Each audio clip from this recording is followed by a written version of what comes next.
ఓం నమో భగవతే రుద్రాయ 23 ఆగస్టు 2025 మనకి శ్రావణ మాసంలో అమావాస్య తిథి మనకి శనివారం నాడు వచ్చింది. ఇలా అమావాస్య తిథి శనివారం రావడం అనేటటువంటిది చాలా అరుదుగా ఉంటుంది. ఈ యొక్క శనివారం నాడు వచ్చినటువంటి అమావాస్య రోజు మనం కొన్ని పరిహారాలు ఆచరించడం ద్వారా మనకి ఉన్నటువంటి శని బాధలన్నీ కూడా తొలగిపోయేటటువంటి అవకాశాలు చాలా ఎక్కువగా ఉంటాయి. అయితే ఈ శనివారం నాడు ప్రాతకాలాన్నే నిద్రలేచి చక్కగా మీరు తలస్నానం చేసుకోవాలి. తలస్నానం చేసేటప్పుడు మీరు ఎట్టి పరిస్థితుల్లోనూ కూడా తలకి షాంపూ పెట్టుకోకుండా తలస్నానం అనేటటువంటిది చేయాలి. ఇలా చేయడం ద్వారా లక్ష్మీ కటాక్షం అనేటటువంటిది చాలా ఎక్కువగా ఉంటుంది. అలాగే మీరు ఈ యొక్క శనివారం నాడు అమావాస్య తిథి నాడు వెంకటేశ్వర స్వామిని లక్ష్మీదేవిని కూడా మీరు ఆరాధించడానికి ప్రయత్నం చేయాలి. అయితే వెంకటేశ్వర స్వామికి పిండి దీపాలంటే చాలా ఇష్టం. మీరు 2 పిండి దీపాలను తయారు చేసుకుని వాటిలో ఆవు నెయ్యిను వేసి చక్కగా మీ యొక్క గృహములోనే పూజా మందిరములో వెంకటేశ్వర స్వామి పటము ముందు ఈ 2 దీపములను కూడా పెట్టడం ద్వారా మీకున్నటువంటి ఆర్థిక పరమైనటువంటి కష్టాలన్నీ కూడా తొలగిపోయి అఖండ ధన సంపాదన కలిగేటటువంటి అవకాశాలు చాలా ఎక్కువగా ఉంటాయి. అలాగే ఈ రోజు మనం లక్ష్మీదేవిని ఆరాధించడం ద్వారా కూడా మనకి ఉన్నటువంటి ఆర్థిక పరమైనటువంటి సమస్యలన్నీ కూడా తొలగిపోతాయి. ఈ రోజంతా కూడా మీరు ఓం నమో భగవతే వాసుదేవాయ అనేటటువంటి మంత్రాన్ని 108 సార్లు చెప్పుకున్నా సరే ఆ యొక్క విష్ణుమూర్తి యొక్క అనుగ్రహం అనేటటువంటిది మీకు ఖచ్చితంగా కలుగుతుంది. అలాగే ఈ యొక్క అమావాస్య నాడు మీ ఇంటి ముందు బూడిది గుమ్మడికాయని కట్టుకోవడానికి ప్రయత్నం చేయండి. ఇలా కట్టుకోవడం ద్వారా మీకున్నటువంటి నెగిటివ్ ఎనర్జీ అనేటటువంటిది మీ గృహంలో ఉన్నటువంటి ఆ నెగిటివ్ ఎనర్జీ అంతా కూడా తొలగిపోయి చక్కగా పాజిటివ్ ఎనర్జీ అనేటటువంటిది రావడం జరుగుతూ ఉంటుంది. అలాగే ఈ శనివారం నాడు అమావాస్య తిథి నాడు కాలికి దారం కట్టుకోవడం ద్వారా కూడా మీకున్నటువంటి నెగిటివ్ ఎనర్జీ అంతా కూడా పోవడం, నరఘోష నరపీడ కూడా తొలగడం కూడా జరుగుతుంది. ఆడవారైతే ఎడమ కాలికి, కుడి కాలికి అయితే మగవారు కూడా ఈ యొక్క నల్లటి దారాన్ని కట్టుకోవడం ద్వారా మీకున్నటువంటి ఆ నెగిటివ్ ఎనర్జీ అంతా కూడా తొలగిపోయి చక్కనైనటువంటి పాజిటివ్ ఎనర్జీతో ఉంటారు.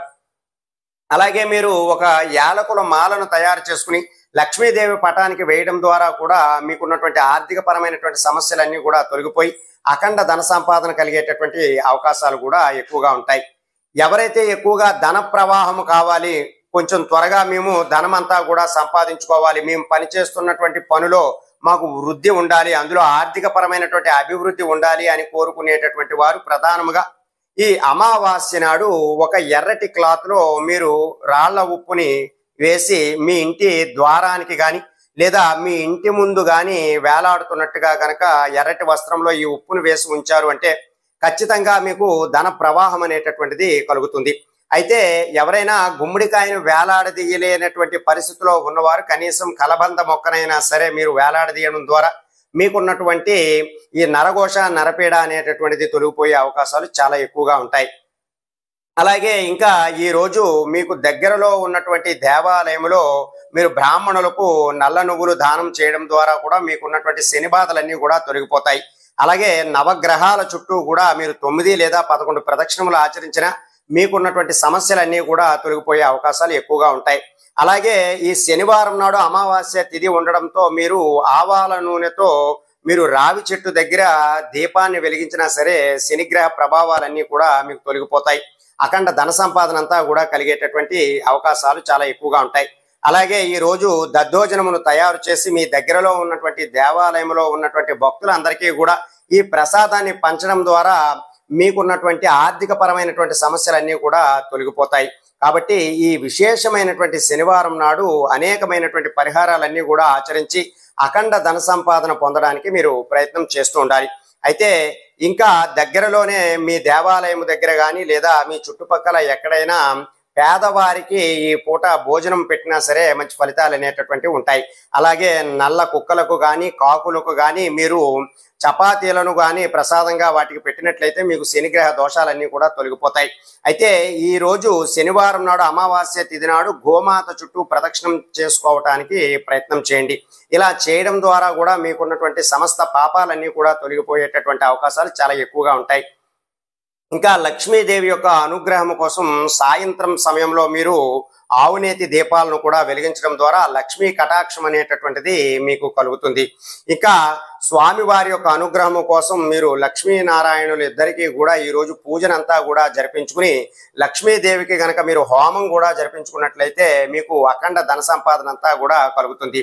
స్వామివారికి అమ్మవారికి కూడా ఎర్రటి పుష్పాలు అంటే ఇష్టము కాబట్టి ఎర్రటి పుష్పాలు కలిగినట్టు గులాబీలు ఏవైతే ఉన్నాయో ఎర్ర గులాబీలు అన్నింటినీ కూడా వారికి పూజ చేస్తూ ఉండడం ద్వారా కూడా మీకు ఆర్థిక పరమైనటువంటి అభివృద్ధి అనేటటువంటిది కలుగుతుంది. ధన సంపాదన అనేటటువంటిది కూడా కలుగుతుంది. ఎవరైతే వివాహం కాని వారు ఉన్నారో వారు ప్రధానముగా ఈ శనివారం నాడు అమావాస్య తిథి కలిసి వచ్చింది కాబట్టి వారు అరటి చెట్టు చుట్టూ ప్రదక్షిణా నమస్కారములు చేయడం ద్వారా కూడా మీకు ఆ వివాహ ఆటంక దోషాలు అనేటటువంటివి తొలగుతాయి. ఇక సంతానపరమైనటువంటి సమస్యలతో ఎవరైతే ఎక్కువగా ఇబ్బంది పడుతున్నారో వారు మీకు దగ్గరలో ఉన్నటువంటి పోలేరమ్మ దేవాలయమునకు వెళ్ళి అమ్మవారిని దర్శించుకుని అమ్మవారికి తాంబూలం సమర్పించడం ద్వారా కూడా మీకున్నటువంటి ఆ సంతాన సమస్యలు అనేటటువంటివి అంతా కూడా తొలగిపోతాయి. ఒకవేళ మీకు దగ్గరలో పోలేరమ్మ దేవాలయం లేకపోయినా సరే మీ దగ్గరలో ఉన్నటువంటి గ్రామ దేవత దేవాలయమునకైనా వెళ్ళి అక్కడ అమ్మవారికి మీరు తాంబూలాలు పసుపు కుంకుమ గాజులు సమర్పించినా సరే మీకున్నటువంటి ఆ సంతానపరమైనటువంటి దోషాలన్నీ కూడా తొలగిపోయి సంతానం కూడా కలిగేటటువంటి అవకాశాలు చాలా ఎక్కువగా ఉంటాయి. కాబట్టి ఈ శనివారం నాడు అమావాస్య తిథి కలిసి వచ్చింది కాబట్టి ఈ పరిహారాలన్నీ కూడా ఆచరించి అఖండ ధన సంపాదన పొందటానికి ప్రయత్నం చేయండి. సర్వే జనా సుఖినో భవంతు. శుభం.